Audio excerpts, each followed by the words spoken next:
Hello, my name is Melissa Wagner. Excuse my laundry room.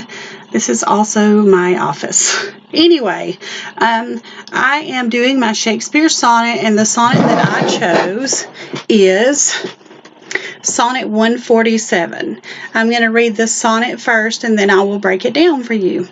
So, my love is as a fever, longing still, for that which longer nurseth the disease, feeding on that which doth preserve the ill, the uncertain sickly appetite to please.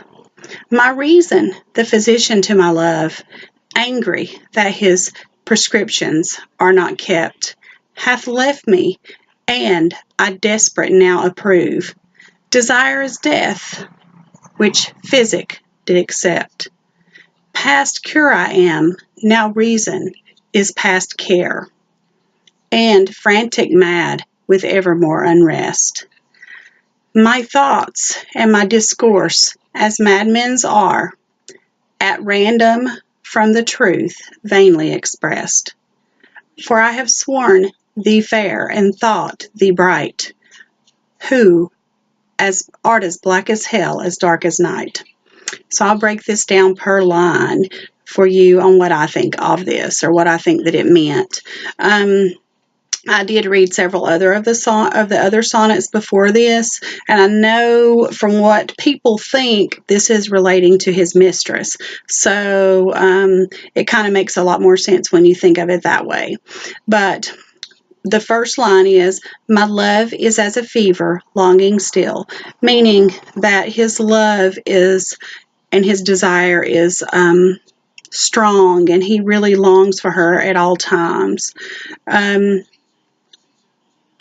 The second line, for that which longer nurseth the disease.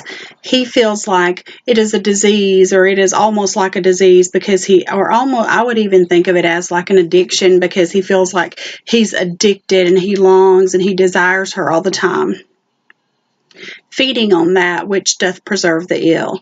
So basically he's feeding on her and his desires and his imagination and the bits and pieces that she gives them, and so he just feels like he keeps on feeding on it, and it keeps getting stronger.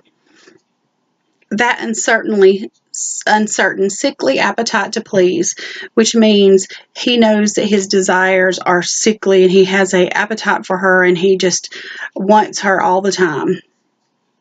My reason, the physician to my love, which means his reason, love's doctor, I guess you would say, that is, telling him what to do and what the right thing to do with this would be.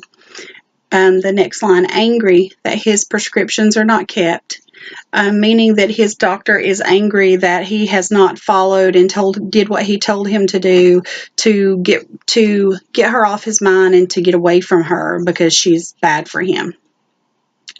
Hath left me, and I desperate now approve, meaning that his doctor's just given up on him, and or I would think that would possibly be friends or someone that's told him that she's not good for him, and they just finally gave up because they knew that he wasn't going to listen. Desire is death, which physic did accept, which means that, in his mind, he feels like he shouldn't desire her like that, but he does, and he just can't let go of her. Past cure I am, now reason is past care, meaning that he feels like there's no turning back now, that he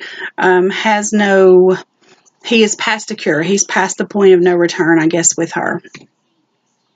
And frantic mad with evermore unrest, which means it is eating at him. It's a kind of eating him alive, I guess you would say, the desire and the want for her. My thoughts and my discourse, as madmen's are. He feels like that this relationship is driving him mad, and she's driving him mad, and his desire for her is driving him mad.